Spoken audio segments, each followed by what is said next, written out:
और ओम का उच्चारण करने के लिए एक लंबी गहरी सांस लें, दोनों हथेलियां खुली घुटनों के ऊपर। एक और सांस लें और सांस छोड़ते छोड़ते ओम का उच्चारण। ओ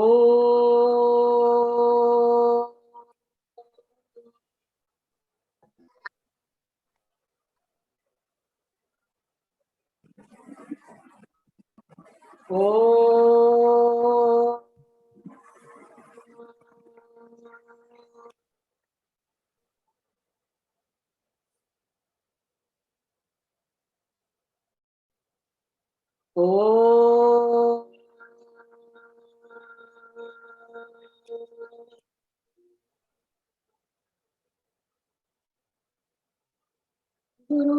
गुरुर्ब्रह्मा गुरुर्विष्णु गुरुर्देवो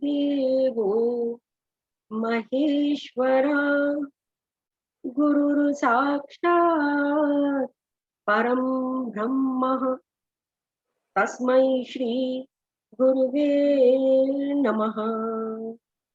ओम शांति शांति शांति। जय गुरुदेव। तो आज हम करेंगे गीता का 7th चैप्टर का। ऐसे तो 4th श्लोक से शुरू है आज हमारा, पर 3rd से कनेक्टेड चलेगा तो थोड़ा पुराना याद आ जाएगा।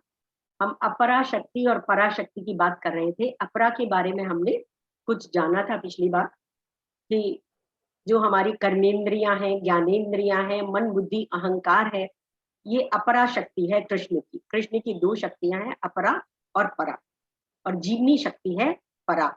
अपरा नाशवान है, ये शरीर जड़ चेतन से जैसे बना हुआ है, तो जड़ जो है नाशवान है और जो चेतन है वो पराशक्ति। तो आज हम 3रे श्लोक से शुरू कर रहे हैं, 7th चैप्टर 3rd श्लोक। मनुष्याणाम सहस्रेषु कश्चित् यदति सिद्धये यत् ताम अपि सिद्धानाम कश्चिन्मा वेत्ति तत्वतः। अर्थात कई हजार मनुष्यों में से कोई एक सिद्धि के लिए प्रयत्नशील होता है, और इस तरह सिद्धि प्राप्त करने वालों में से बिरला ही कोई एक मुझे वास्तव में जान पाता है। In English, among thousands of men scarce one strive for perfection, or those who strive and succeed scarce one knows me in essence. लाखों लोगों में से कोई एक ही अध्यात्म के रास्ते पर चलता है, अधिकतर लोग तो कामनाओं के रास्ते पे चलते हैं, और जो अध्यात्म के मार्ग पर चलते भी हैं उनमें से कोई बिरला ही है जो सिद्धि को प्राप्त होता है। सब जीवों में मनुष्य ही है जो कर्म कर सकता है, पुरुषार्थ कर सकता है। बाकी किसी में पुरुषार्थ करने की शक्ति नहीं है। मनुष्य भी अक्सर बिना सोचे समझे एक मशीन की तरह जीवन जीते रहते। कुछ ही लोगों में कुछ कर गुजरने का स्पार्क होता है। जीवन की पूर्णता पाने की कामना मोक्ष की कामना होती है। सांसारिक सफलता के लिए जो मनुष्य फिर भी कार्यरत रहता है, प्रयत्नशील रहता है, परंतु अध्यात्म की पराकाष्ठा तक पहुंचने की ललक, एनर्जी, ऊर्जा बहुत कम लोगों में देखी जाती है। सांसारिक सफलता के लिए तो फिर भी बहुत जन काम करते हैं, लेकिन आध्यात्मिक सफलता, मोक्ष प्राप्ति के लिए वो ललक और स्पार्क कम लोगों में देखा जाता है। इन संसार में भेड़ बकरियां तो बहुत है, परंतु शेर बहुत कम है। जब आप अध्यात्म की शिक्षा का प्रचार करने चलो तो पाएंगे कि कम ही लोग हैं जो जीवन में ज्ञान को धारण करते हैं। अधिकतर लोग तो मनोरंजन के लिए ही जीते। मनोरंजन का कोई कार्यक्रम होता है तो देखो भीड़ आ जाए, लेकिन अध्यात्म की चर्चा करनी हो, गीता की चर्चा करनी हो, रामायण करना हो, है ना, सुंदरकांड करना हो, तो कम लोग ही आएंगे। तो भीड़ से आप, भीड़ इसका सूचक नहीं है कि ये काम अच्छा है या नहीं। यह श्लोक अध्यात्म के क्षेत्र में भविष्य के गुरुओं के लिए एक मील का पत्थर है। अर्थात भीड़ कभी भी अध्यात्म का प्रतीक नहीं होती। इतने लोग सुन रहे थे, कितने लोग थे, हर प्रोग्राम में, हर उसमें लोग पूछते कितने लोग थे, भीड़ से पता चलता है कि वो प्रोग्राम में कितने लोगों की लाइकिंग है, कितने लोग वहां पर जो है एक्टिव है।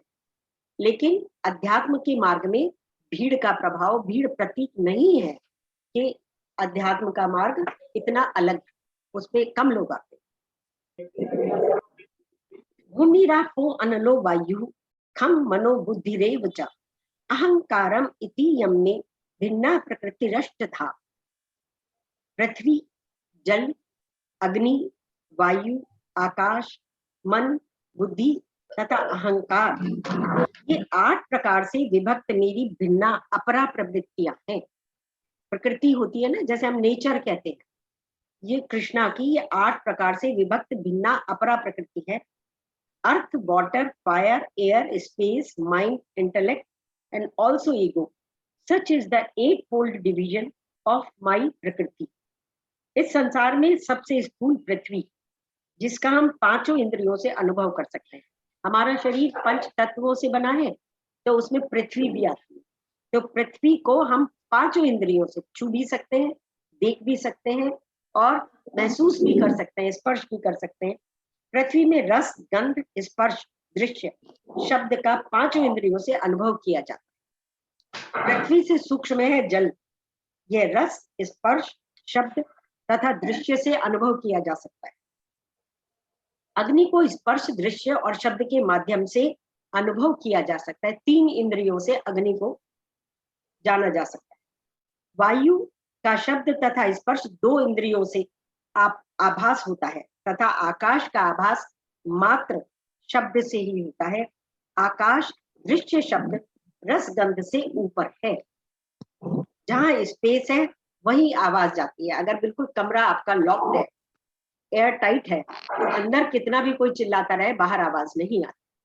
तो आकाश के लिए क्या है कि रस गंध से ऊपर है।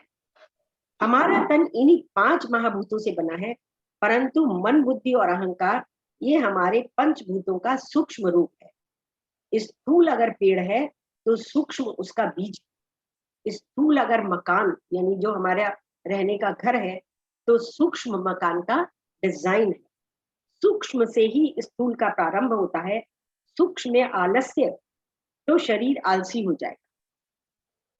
अंतःकरण में रजस है तो शरीर ऊर्जावान हो जाए। शरीर में 5 कर्मेंद्रियां और 5 ज्ञानेंद्रियां हैं। तो ज्ञानेंद्रियों की चर्चा तो बहुत बार हम करते और सुनते हैं, पर कर्मेंद्रियों की चर्चा कम आती।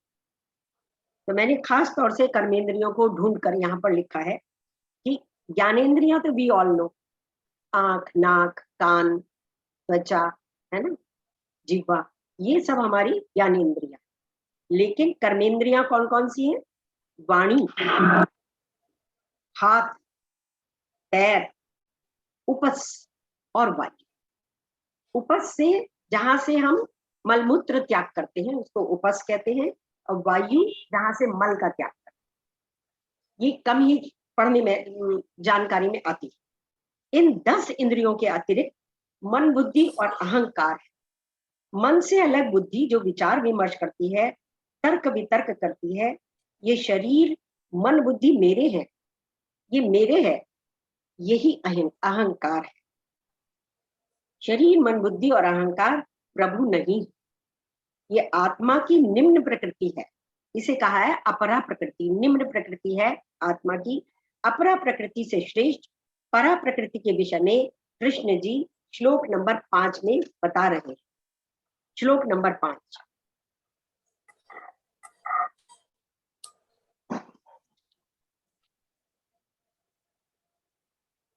अपरेयम इतस्त्वया त्वन्याम प्रकृतिम विद्धि में पराम जीव भूताम महाबाहो येदम धार्यते जगत।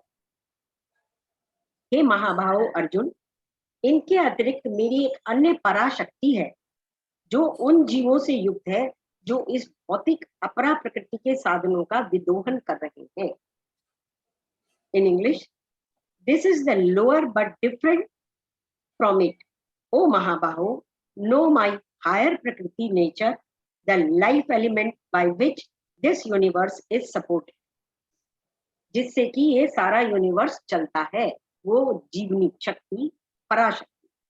आत्मा सूक्ष्मतम है, आत्मा से स्थूल बुद्धि, बुद्धि से स्थूल मन, मन से स्थूल इंद्रियां हैं और इंद्रियों से स्थूल संसार है। आत्मा सारी सृष्टि का आधार है। आत्मा पेट्रोल है तो मनुष्य कार है, आत्मा बिजली है तो मनुष्य उपकरण है, आत्मा सोना है तो मनुष्य जेवर, आत्मा मिट्टी है तो मनुष्य अलग अलग बर्तन, आत्मा ऊन है तो मनुष्य अलग अलग ऊनी वस्त्र इत्यादि। क्योंकि आत्मा बुद्धि से परे है तो इसलिए बुद्धि के द्वारा उसे समझा नहीं जा सकता। परंतु मनुष्य में बुद्धि से सूक्ष्म कुछ है नहीं। अगर बुद्धि से नहीं समझेंगे तो कैसे समझेंगे? उससे सूक्ष्म मनुष्य में कुछ है नहीं जो आत्म तत्व का ज्ञान प्राप्त करे। इस बुद्धि में विवेक शक्ति है तथा मन में कामनाएं हैं। अब बुद्धि में तो विवेक शक्ति है पर मन में कामनाएं है। शरीर पंच तत्वों से बना है, अग्नि, जल, पृथ्वी, आकाश, वायु। मन, बुद्धि, अहंकार सूक्ष्म है। ये मेरी 8 प्रकृति है। अपरा यानी नाशवान, इसमें ईगो सूक्ष्मतम। दूसरी परा प्रकृति है जिसने सारे संसार को धारण किया है। जैसे बल्ब, बल्ब अलग अलग वॉट के होते हैं, कोई 10 वॉट का है, कोई 30 वॉट का है, कोई 50 वॉट का है। बल्ब अलग अलग होते हैं, परंतु बिजली के कनेक्शन से, इलेक्ट्रिसिटी से जब उसको जोड़ा जाता है तो सबका एक्सप्रेशन अलग अलग। बल्ब शरीर है, मन, बुद्धि, अहंकार फिलामेंट है। और जब शरीर मन बुद्धि से आत्मा मिलती है तो एक्सप्रेशन हो। आत्मज्ञान एक जलते बल्ब की तरह है तथा कामनाएं उस बल्ब पर पड़ी चादर की तरह है।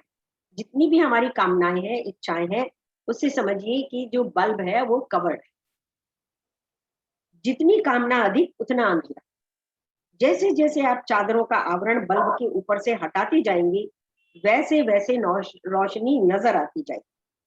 बुद्धि मात्र जान से कामनाएं कम करती रहती।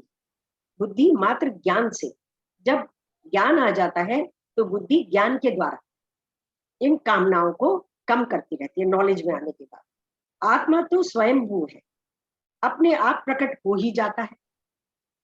वास्तव में तो आत्मा सनातन है, भासती तो प्रकृति है। वेदांत का नियम है कि आत्मज्ञान प्राप्त नहीं किया जा सकता। हम तो स्वयं आत्म स्वरूप। कामनाओं के कारण वह भासता नहीं। जैसे सूरज तो स्वयं भू है, सर्वव्यापी है, लेकिन बादलों के कारण छुपा हुआ सा लगता है। वास्तव में वो छुपा हुआ नहीं। ऐसे ही हम हैं। हम कहना चाहिए कि आत्म स्वरूप है, लेकिन जो कामनाएं हैं वो चादर की जैसे हमारे एक्सप्रेशन को, हमारी अंदर की जो प्रकाश है, जो ज्योति है, उसको कवर कर दे।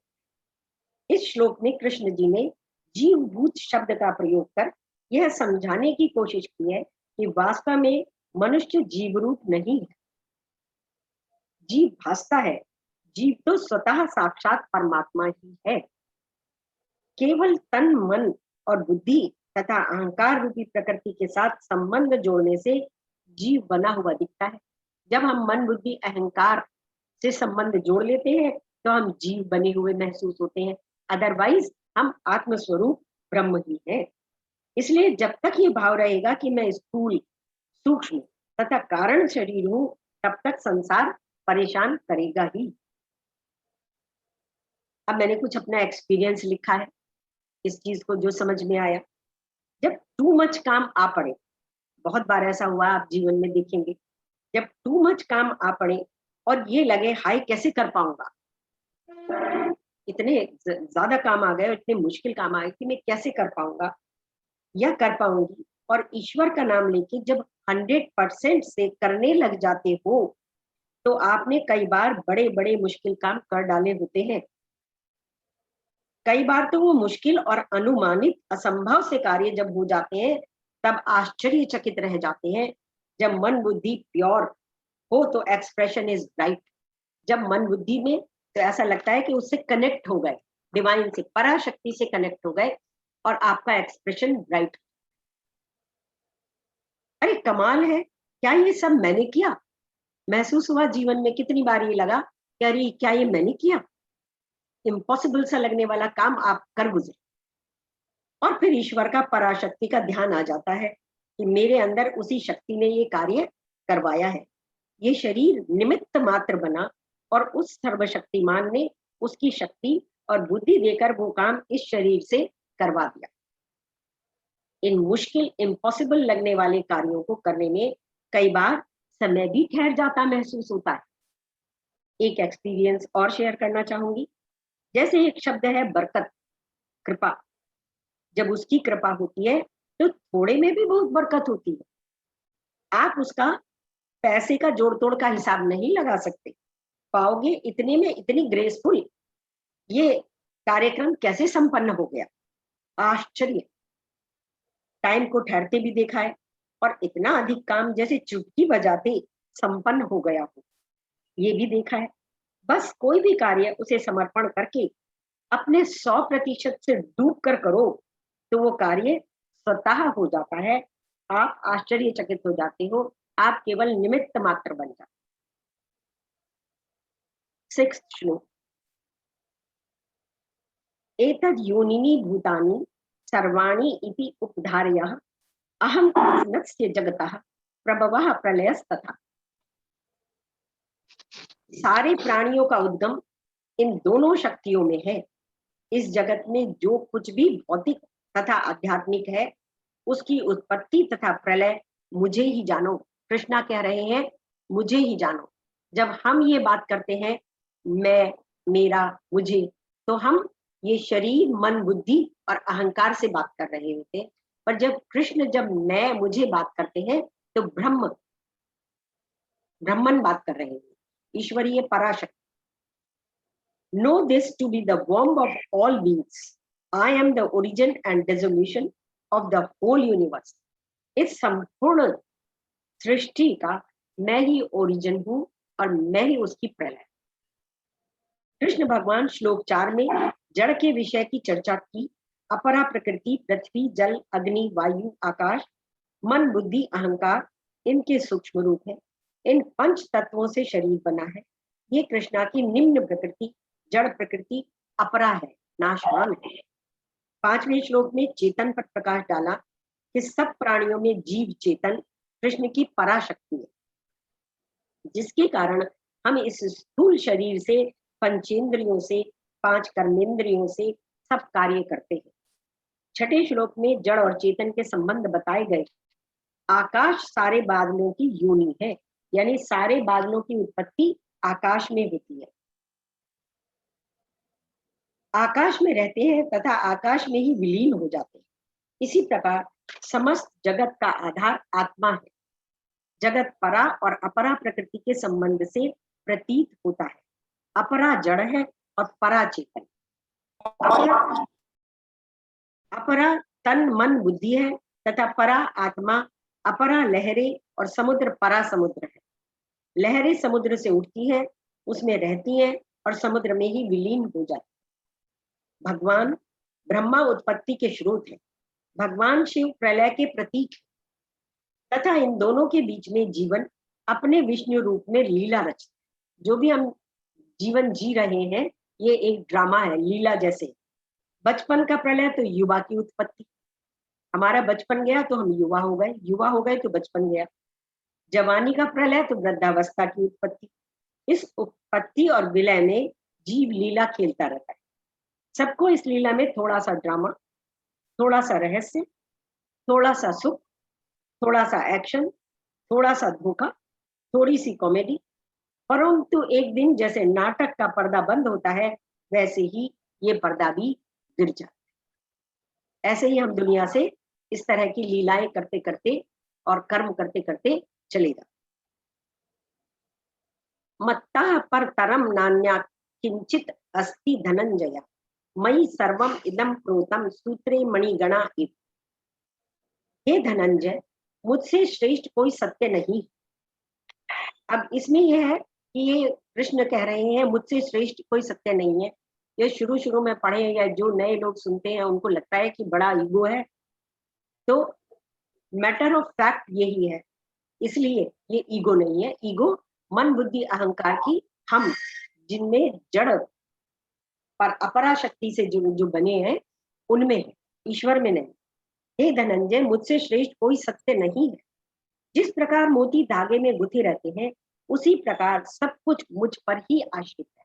मोती एक धागे में होते, मोती दिखाई नहीं देता, पूरी माला दिखाई देती है। ऐसे ही सब कुछ ईश्वर में ही गुथा हुआ है।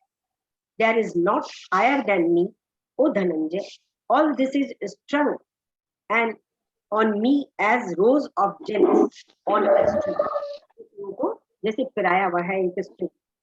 तात्पर्य, जागृत, स्वप्न व सुषुप्ति में मैं अलग अलग हो सकता हूँ। बचपन में बच्चा हूँ, जवानी में मैं जवान हूँ, और अंत में मैं बूढ़ा हो जाता हूँ। तो वह कौन है जिसने बचपन, जवानी तथा बुढ़ापे में अलग अलग रूप बदले? हम सबने बदले। बचपन में अंदर से तो हम एक ही हैं, एक ही जन्म। हमने बचपन में बचपन जिया, फिर हमने युवावस्था में कदम रखा, युवावस्था को जिया, और अब वृद्धावस्था की ओर आ गए हैं, वृद्धावस्था में प्रस्थान कर लिया है। तो वह कौन है जिसने बचपन, जवानी तथा बुढ़ापे में अलग अलग रूप बदले? वह कौन है जिसने जागृत, स्वप्न, सुषुप्ति को धारण किया? वह शुद्ध में आत्मा, अहंकारी में शरीर मन बुद्धि है, सूक्ष्म में ब्रह्म है। कौन है जो उंगलियों को चला रहा है? कौन है जो आंखों को दिखा रहा है?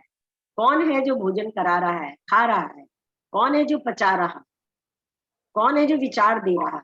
तो वो सारी जो शक्ति है, that is Parashakti of Krishna. जब कृष्ण जी ने सूत्र और सूत्र की मणियों का उदाहरण दिया, तो अपनी संपूर्णता का, अपनी सर्वज्ञता का तथा अपनी असीमता का उदाहरण दे दिया। सूत की मणियां भी तथा उन मणियों का आधार भी सूत होता है। बड़ी मणि, छोटी मणि मात्र सूत ही है। इसी प्रकार संसार में जितने प्राणी भासते हैं, जितने प्राणी दिखाई देते हैं, वस्तुएं भासती हैं, वे आत्मा के अलावा कुछ नहीं, सब कृष्ण है। यह संसार के नाम रूप, आकृति आदि अलग अलग भासते हैं, परंतु वास्तव में वे आत्मा के ही स्वरूप है। कृष्ण जी इसी विचार को अगले श्लोक में स्पष्ट रूप से समझाने का प्रयास करेंगे। जैसे हम संपूर्ण शरीर में, कण कण में, रोम रोम में बसते हैं। शरीर में आप कहाँ हैं? माइक्रो और मैक्रो। तो हमारा शरीर जो है संपूर्ण सृष्टि का सूक्ष्म रूप है। तो उसमें आप देखिए, आप कण कण में है। एक जरा सी आपको कांटा लग जाए, यू आर डेड। ऐसे ही संपूर्ण कृष्ण है, और वो कण कण में व्याप्त। जब हम संपूर्ण शरीर में, कण कण में, रोम रोम में बसते हैं, अगर पूछे कि शरीर में हम कहाँ हैं, तो किसी एक स्थान पर नहीं होते, संपूर्ण शरीर में बसते। एक रोम भी खिंच जाए तो हम उसी स्थान पर होते। एक कांटा चुभ जाए या लग जाए तो हम चोट लगे स्थान पर ही होते। ऐसे ही ये संपूर्ण सृष्टि को भगवान का स्वरूप समझे, वह कण कण में विद्यमान है। पृथ्वी, जल, अग्नि, वायु, आकाश, पेड़ पौधों में, हम सब जीवों में, प्राणियों में ऐसे ही उपस्थित है, जैसे एक माइक्रो बॉडी में और व्यक्ति में प्राण। 8th श्लोक।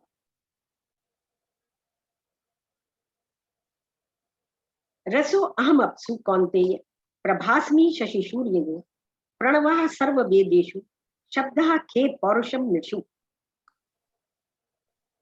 अर्थात, हे कुंती पुत्र, मैं जल का स्वाद हूँ। अब कृष्ण बता रहे हैं, 1 से 7 तक तो उन्होंने परा अपरा शक्ति का वर्णन किया, और इन श्लोकों में अब वो बता रहे हैं कि मैं किस चीज में, सर्व में कैसे हूँ। स्वाद पढ़ा था जब हमने पहले, तो हमने जाना था कि जो भी आकर्षण है सब कृष्णा है, जो भी स्वाद है सब कृष्णा है, हर चीज का जो बेस्ट है वो कृष्णा है। तो वो बता रहे हैं, यहाँ से वो शुरू हुआ है, हे कुंती पुत्र, मैं जल का स्वाद हूँ, सूर्य तथा चंद्रमा का प्रकाश हूँ, वैदिक मंत्रों का ओंकार हूँ। ओंकार के बिना कोई जो आप मंत्र पढ़ते हैं वो कृष्णा को या भगवान को ग्राह्य नहीं। ओंकार लगाए बिना कोई मंत्र ग्रहण नहीं होता है। आकाश में ध्वनि तथा मनुष्य में सामर्थ्य। जो भी सामर्थ्यवान पुरुष है या स्त्रियां हैं, उनके अंदर भी जो सामर्थ्य की शक्ति है वो भी कृष्ण है। तात्पर्य, एक माध्यम है जिसे सिंथेटिकल मेथड कहा जाता है। ये शिवेंद्र नागर जी की गीता से लिया है। उसमें एक वस्तु को जानने के लिए उसके अलग अलग अंग से समझना होता है। उदाहरण के लिए एक पेन लीजिए, सबको पेन के पार्ट्स अलग अलग कर दीजिए, ढक्कन, निब, इंक, ट्यूब आदि। अब पेन अपने पार्ट्स का परिचय स्वयं दे तो कैसे देगा? दे सकता है क्या? पेन बोलेगा मैं कौन हूँ, तो बोलेगा मैं निब हूँ। अपना एक बार बताएगा कि मैं निब हूँ, एक बार बताएगा कि मैं ढक्कन हूँ, एक बार बताएगा कि मैं ट्यूब हूँ, एक बार बताएगा। इस तरीके से वो अपने बारे में एक एक पार्ट के बारे में बताए। मैं स्याही हूँ, फिर ये भी कह सकता है निब मैं हूँ, स्याही में मैं हूँ, ट्यूब में मैं हूँ, ढक्कन में मैं हूँ, इत्यादि इत्यादि। सब पार्ट्स चीजें पेन से ही है और पेन सब चीजों से है। इसी तरह ब्रह्म भगवान कहते हैं सूरज में मैं हूँ, चांद में मैं हूँ, जल में मैं हूँ, रस में हूँ, शब्द में हूँ, आकाश में हूँ, वेद में हूँ, ओंकार में। जल में रस में हूँ, जल में कोई रस नहीं, परंतु जल के बिना भी कोई रस नहीं। जल में देखा जाए तो कोई रस नहीं होता, ना मीठा, ना किसी और तरह का, लेकिन जल के बिना भी रस नहीं। आत्मा के बिना संसार नहीं, परंतु आत्मा संसार भी नहीं। ब्रह्म आत्मा प्रभु पूरी सृष्टि का आधार है। चांद सूरज की मैं प्रभा रोशनी में हूँ। चांद सूरज प्रत्यक्ष एंड अप्रत्यक्ष, इनडायरेक्ट और इनडायरेक्ट रोशनी है और इनका आधार भी ब्रह्म है। आकाश में शब्द में हूँ।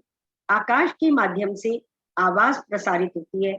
अग्नि, जल, आकाश शब्दों का प्रयोग कर कृष्ण जी यह बताना चाहते हैं कि पंच तत्वों का भी आधार ब्रह्म ही है।